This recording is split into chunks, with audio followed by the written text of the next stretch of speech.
Hello everyone.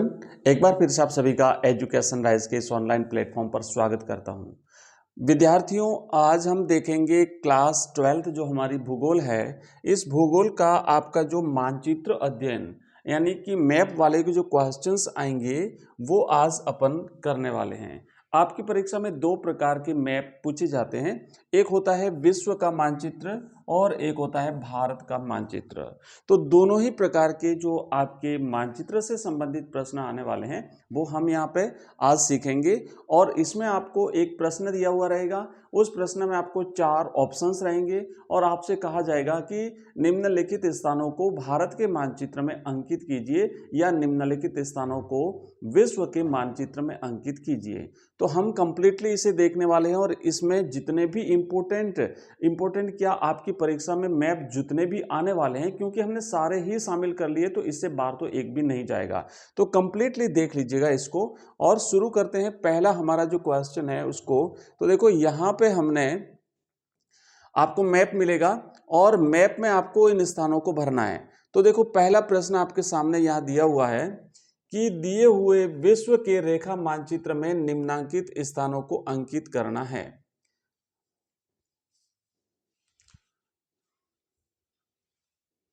अब ये है आपके पास एक मैप, ये है आपके पास एक विश्व का मानचित्र और इस विश्व के मानचित्र में आपको भरना है कि ग्रेट ब्रिटेन कहाँ पे है, फ्रांस कहाँ पर है, मॉस्को कहाँ पर है और मैक्सिको कहाँ पर है। इन स्थानों को भरना है। ये है विश्व का मानचित्र। तो देखो ग्रेट ब्रिटेन, आपको याद होगा कि जब हम यूरोप में जाते हैं, ये जो विश्व का जो मानचित्र है ना, तो यहाँ पर जो आपको दिख रहा है ना, ये वाला स्थान, ये है ग्रेट ब्रिटेन। यहाँ पे अटलांटिक, ये जो है ना अटलांटिक महासागर है, आप ध्यान दीजिएगा इसके एस की आकृति बनती है, तो ये एस की आकृति का ये अटलांटिक महासागर है। इस अटलांटिक महासागर के पूर्व की ओर यहाँ पर है ग्रेट ब्रिटेन। इसके बाद में आप देखेंगे फ्रांस, तो फ्रांस जो है ना वो इसके बिल्कुल पास में पड़ता है। ग्रेट ब्रिटेन और फ्रांस ये दोनों पास पास में और इनके बीच में है एक इंग्लिश चैनल। तो यहाँ पर आप देखेंगे यहाँ पर रहेगा फ्रांस और इन दोनों के बीच में यहाँ पर है, इन दोनों के बीच में है इंग्लिश चैनल। ये है इंग्लिश चैनल। तो ये है फ्रांस, ये है ग्रेट ब्रिटेन और बीच में है इंग्लिश चैनल। नेक्स्ट ऑप्शन है मॉस्को। आपको मॉस्को भरना याद होगा, रूस में है मॉस्को। तो यहाँ पर जाएंगे आप लोग, यानी ये जो है ना मॉस्को यहाँ पर रहेगा, तो यहाँ पर आप भरेंगे मॉस्को और फिर आपको भरना है मैक्सिको। तो आपको याद है ना कि अमेरिका और मैक्सिको के बीच में इस मैक्सिको की दीवार को लेकर के बहुत ही विवाद रहते हैं। तो आपको अमेरिका की तरफ जाना है और अमेरिका में भी आप जब दक्षिण की तरफ जाएंगे, है ना, मतलब उत्तरी अमेरिका की बात कर रहा हूँ, उत्तरी अमेरिका का जो दक्षिणी भाग है नीचे साइड में, वहां पर आपको मिलेगा मैक्सिको।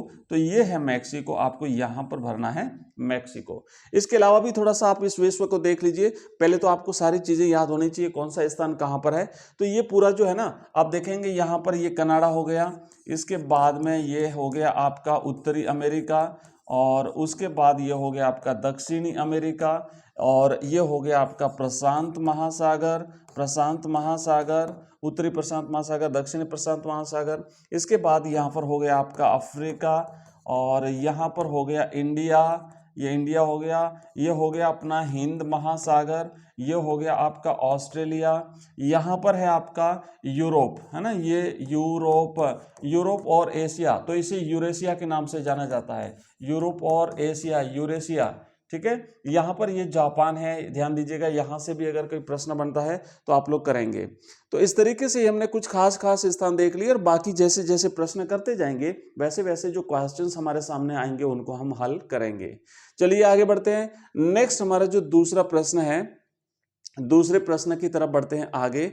और दूसरा अगला क्वेश्चन है बच्चों कि दिए गए भारत के रेखा मानचित्र में निम्नांकित स्थानों को अंकित कीजिए। तो अभी हमारे सामने है एक इंडिया का मैप, भारत का मैप है और इस भारत के नक्शे में हमें भरना है, एक तो भरना है हमें मुंबई हाई।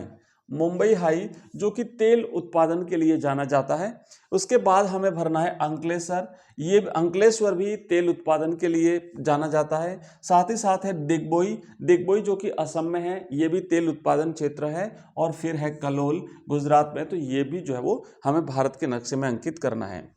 तो आइए एक एक करके देखते हैं, मुंबई हाई, अंकलेश्वर, दिग्बोई और कलोल। मैं मैप को थोड़ा सा ऊपर कर लेता हूँ। यहाँ पे आप देखेंगे सबसे पहले हम बात करेंगे मुंबई हाई। तो ये है मुंबई हाई, समुद्र के किनारे मुंबई में, वहाँ पे जो तेल उत्पादन का कार्य किया जा रहा है, यहाँ पर आपको भरना है, ये है मुंबई हाई। उसके बाद में हमें भरना है अंकलेश्वर भरना है।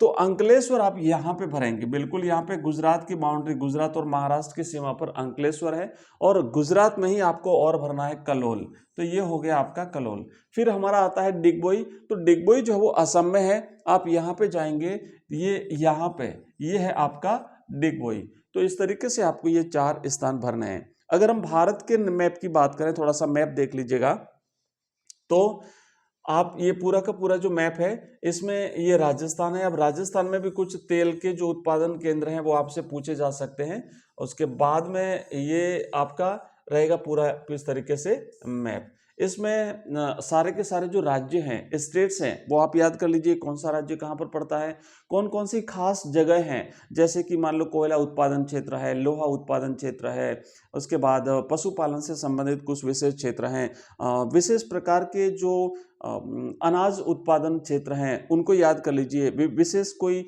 जो उद्योग स्थापित किए हुए हैं उनको आप याद कर लीजिए। तो इस प्रकार की चीज़ें आप लोग याद कर लीजिए, इसमें से पूछा जा सकता है। अपन और भी अभ्यास करेंगे अलग अलग क्वेश्चंस में, अलग अलग प्रश्न लेकर के, कि निम्नलिखित स्थानों को भारत के मानचित्र में और विश्व के मानचित्र में अंकित कीजिएगा। आइए आगे बढ़ते हैं, अगले प्रश्न की तरफ चाहते हैं। और यहाँ पर आप देखेंगे एक प्रश्न लिखा हुआ है कि भारत के रेखा मानचित्र में निम्नलिखित अंतरराष्ट्रीय हवाई पत्तनों को दर्शाइए। तो भारत के नक्शे में आपको जो अंतरराष्ट्रीय हवाई अड्डे हैं उनको बताना है। कौन कौन से हैं हवाई अड्डे? हमारे पास एक है चेन्नई जो कि तमिलनाडु में है, दूसरा है अमृतसर पंजाब में है, फिर है बेंगलुरु और फिर है तिरुवनंतपुरम तमिलनाडु में। तो आइए एक एक करके देखते हैं। यहाँ पर हम देखेंगे सबसे पहले अमृतसर। तो अमृतसर आपको पंजाब में जाना है। देखो यहाँ पर यह है जम्मू कश्मीर, यह है जम्मू कश्मीर, है ना, J&K।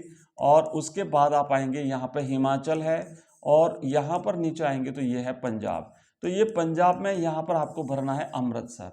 ओके, अब यहाँ पे देखो, उसके बाद हमें अमृतसर के बाद फिर भरना था हमें चेन्नई। तो चेन्नई के लिए हमें तमिलनाडु में जाना पड़ेगा। तमिलनाडु में जाएंगे हम नीचे, आप यहाँ पर देखेंगे ये जो है ना स्थान, यहाँ पर जो आएंगे तो ये तमिलनाडु है, ये भारत का तमिलनाडु राज्य है जो कि भारत के पूर्वी तट पर बसा हुआ है। और इस तमिलनाडु राज्य में समुद्र के किनारे यहाँ पर चेन्नई स्थित है।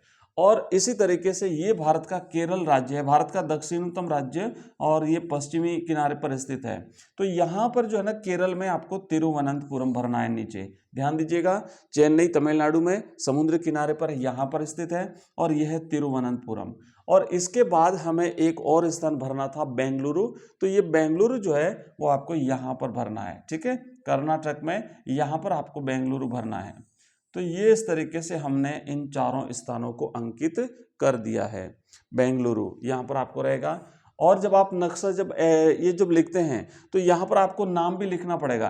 तो अगर आपके पास स्पेस कम रहता है, आप नहीं लिख पाते हैं, तो आप इस तरीके से, जैसे मान लीजिए यहाँ पर आपने निशान बना दिया, फिर एक लाइन खींच लीजिए और यहाँ पे लिख दीजिए जैसे चेन्नई, है ना, जैसे पास में अगर नहीं लिख पाओ तो यहाँ पे लिख दीजिए चेन्नई। उसके बाद जैसे यहाँ पे आपको तिरुवनंतपुरम लिखना है तो ऐसे लाइन करके आप थोड़ा दिशा दिखा दीजिए कि भाई यहाँ पर वो स्थान है। नेक्स्ट आगे बढ़ते हैं, अगले क्वेश्चन की तरफ बढ़ते हैं। यहाँ पर देखो दिया हुआ है कि भारत के दिए हुए रेखा मानचित्र में चावल उत्पादक क्षेत्रों को उचित संकेतों के द्वारा प्रदर्शित कीजिए। अब यहाँ पे कोई स्थान नहीं दिया हुआ है, आपको केवल ये कह दिया कि जहां जहां चावल का उत्पादन होता है भारत में, उन स्थानों को आपको प्रदर्शित करना है, दिखाना है कि चावल का उत्पादन कहाँ होता है। तो अब आप देख लो, इस तरीके से आपके सामने जब आएगा एक मैप, तो अब जहां जहां चावल का उत्पादन होता है उन्हें आपको दर्शाना है। तो आप एक यहाँ से दिखाना शुरू कर दीजिए, जैसे यहाँ से देखो लेकर के, यहाँ से लेकर के ये इस तरीके से दिखाया गया है कि भाई भारत में ये जो पूरा इलाका है, ये पूरा इलाका चावल उत्पादन से संबंधित है। तो ये आपको इस तरीके से इन इलाकों को दिखा देना है, चावल उत्पादन क्षेत्रों को। ठीक है, ये दिखा दिया। थोड़ा इधर भी है, आप इसे पश्चिमी जो घाट है यहाँ पर भी दिखा दीजिए। तो ये है भारत में चावल उत्पादक क्षेत्र। नेक्स्ट आगे बढ़ेंगे अगले क्वेश्चन की तरफ। अगला हमारा प्रश्न है, यहाँ तक नीचे तक आप देख सकते हैं, और इसमें भी देखो कुछ तो प्रमुख क्षेत्र हैं, प्रमुख क्षेत्र है तो उन्हें अलग लाइन से, ऐसे खड़ी लाइन से दिखाया है। कुछ गौण क्षेत्र है जहाँ पे कम चावल उत्पादन होता है तो उन्हें आड़ी लाइन से दिखाया गया है। और नगण्य क्षेत्र मतलब यहाँ तो बहुत कम, न के बराबर चावल का उत्पादन होता है। अगला है हमारा प्रश्न, दिए गए विश्व के रेखा मानचित्र में निम्नलिखित को अंकित कीजिए। अब हमें विश्व के मानचित्र में इन स्थानों को भरना है। हमें भरना है जर्मनी, हमें भरना है नाइजीरिया, हमें भरना है टोक्यो, और हमें भरना है विशाखापट्टनम। तो आइए एक एक करके देखते हैं। देखो सबसे पहले हम यहाँ पे देखेंगे कि जर्मनी हमें कहाँ भरना है। तो जर्मनी आपको याद होगा यूरोप में पड़ता है, और यूरोप में जो यहाँ पे रहेगा आपका जर्मनी, ये जो है वो आपका जर्मनी का स्थान है, और यहाँ पर आप भरेंगे जर्मनी। हमने देखा था पिछले मैप में ग्रेट ब्रिटेन, तो यहाँ पर था ग्रेट ब्रिटेन और यहाँ पर था फ्रांस, और इनके बीच में था इंग्लिश चैनल, और इसके जस्ट थोड़ा सा ऊपर यहाँ पर जाएंगे तो यहाँ पे आएगा जर्मनी। इटली, जर्मनी ये सभी पास पास स्थित है। इसके बाद हमें भरना है नाइजीरिया। तो नाइजीरिया जो है वो एक अफ्रीकी देश है, ये अफ्रीका में स्थित है। आप यहाँ पे भरेंगे नाइजीरिया, ठीक है, अफ्रीका में। उसके बाद विशाखापट्टनम, ये आंध्र प्रदेश में भारत में है, तो आप यहाँ पे भरेंगे, ये विशाखापट्टनम हो गया आपका इंडिया में, इस तरीके से भर दीजिएगा। ठीक है, फिर बचा हमारा टोक्यो। तो मैंने आपको दिखाया था जापान, तो जापान जो है वो पूर्वी तट पर है, और यहाँ पर आप भरेंगे, ये जापान है ना, ये जापान के द्वीप है, तो ये जापान के जो द्वीप है यहाँ पर आपको भरना है टोक्यो, ये आपने भर दिया टोक्यो। ठीक है, इस तरीके से आपको ये सारी चीजें अंकित करनी है। ये ग्रीनलैंड हो गया, उसके बाद हमने देखा था ये ऑस्ट्रेलिया हो गया, न्यूजीलैंड हो गया, और अमेरिका हो गया, अंटार्कटिका हो गया, आर्कटिक हो गया, ये सारे आप इस तरीके से इनको ध्यान से देख लीजिएगा। तो अभी जो हमने किया है विश्व का मानचित्र, और अब हम देखेंगे नेक्स्ट जो हमारा अगला प्रश्न है। इसमें देखो लिखा हुआ है कि भारत के दिए गए रेखा मानचित्र में कपास और जूट उत्पादन क्षेत्रों को उचित संकेतों के द्वारा प्रदर्शित कीजिए। तो पिछली बार जैसे हमने चावल उत्पादन क्षेत्रों को जिस तरीके से किया था, वैसे वैसे हमें कपास और जूट, तो जहां कपास होता है उन्हें आप अलग दर्शाना है आपको, और जहां जूट होता है उन्हें अलग दर्शाना है। तो देखो यहां से आप ऐसे भरेंगे कि भाई ये जो है ना, जो हमने ऐसे क्रॉस वाली लाइन है, ऐसे क्रॉस वाली जो लाइन है वो तो है कपास की, और जहां पे इस तरीके से लाइन की हुई है वो है जूट की। तो अब आप देख लो यहाँ पे, पहले मैं आपको दिखा देता हूं कि पहले हम देखेंगे यहाँ पर जो कपास की लाइन है। तो कपास की लाइन आप यहाँ पे देख सकते हैं कि ये कपास की लाइन है, ठीक है, यहाँ पर ये कपास की लाइन है। उसके बाद आप यहाँ पे देखेंगे ये कपास है, ये वाला इलाका पूरा कपास उत्पादन का है, ये इलाका पूरा कपास उत्पादन का है। इसके बाद का जो बचा हुआ भाग है वो है जूट उत्पादन का। ये पूरा का पूरा इलाका जो है ये सारा जूट उत्पादन का है, ठीक है, ये है जूट उत्पादन का। तो इस तरीके से आप इन इलाकों को अच्छी तरह से देख लीजिएगा, और आपके उसमें भर के आपको आना है। ठीक है, कपास और जूट उत्पादन भारत के मानचित्र में हमने अंकित किया है। नेक्स्ट, अगर आपका इससे रिलेटेड कोई भी क्वेश्चन है, अगर आपको कोई डाउट है या पूछना है, तो आप मुझे इसी वीडियो के कमेंट बॉक्स में कमेंट कर दीजिएगा। और नेक्स्ट किसी टॉपिक पर आपको अगर चाहिए वीडियो तो वो भी बता दीजिए। और हमारा व्हाट्सएप नंबर जो है वो नोट कर लीजिए, आपको इसकी PDF व्हाट्सएप ग्रुप में मिल जाएगी। और उस व्हाट्सएप पे आपको हमारे बाकी जो लिंक्स हैं, जैसे हमारे ऐप का लिंक है, हमारी वेबसाइट का लिंक है, आपको हमारी जितनी प्लेलिस्ट है उनका लिंक है, हमारे विभिन्न जो कोर्सेज हैं, हमने मॉडल पेपर्स बनाए हैं, टेस्ट सीरीज बनाई है, कोर्सेज बनाए हैं, उनका सबका लिंक आपको हमारे इस व्हाट्सएप नंबर पर मिल जाएगा, 9079622989। इस नंबर पे आप हमें व्हाट्सएप मैसेज कर सकते हैं। चलिए आगे बढ़ते हैं और नेक्स्ट हमारा जो अगला जो प्रश्न है उस प्रश्न को हम देखेंगे। अगला प्रश्न देखो बच्चों, लिखा हुआ है कि दिए गए विश्व के रेखा मानचित्र में किन्हीं 4 डेयरी कृषि के क्षेत्रों को दर्शाना है। तो हम यहाँ पे डेयरी कृषि के जो क्षेत्र है विश्व स्तर पर उन्हें हम देखेंगे। तो देखो पहला तो है कि हम यहाँ पे उत्तरी अमेरिका, ये उत्तरी अमेरिका में विशाल पैमाने पर डेयरी उद्योग जो है वो चलाए जाते हैं। फिर उसके बाद आप यूरोप देखेंगे, फिर आप यहाँ पे देखेंगे एशिया, और फिर आप देखेंगे ऑस्ट्रेलिया। तो ये आपको इस तरीके से, इसमें आप महाद्वीपों के नाम लिख दीजिए, बस ये हो गया। तो डेयरी उद्योग अगर आपको पूछा जाता है तो आप इस तरीके से 4 नाम जो है वो लिख सकते हैं।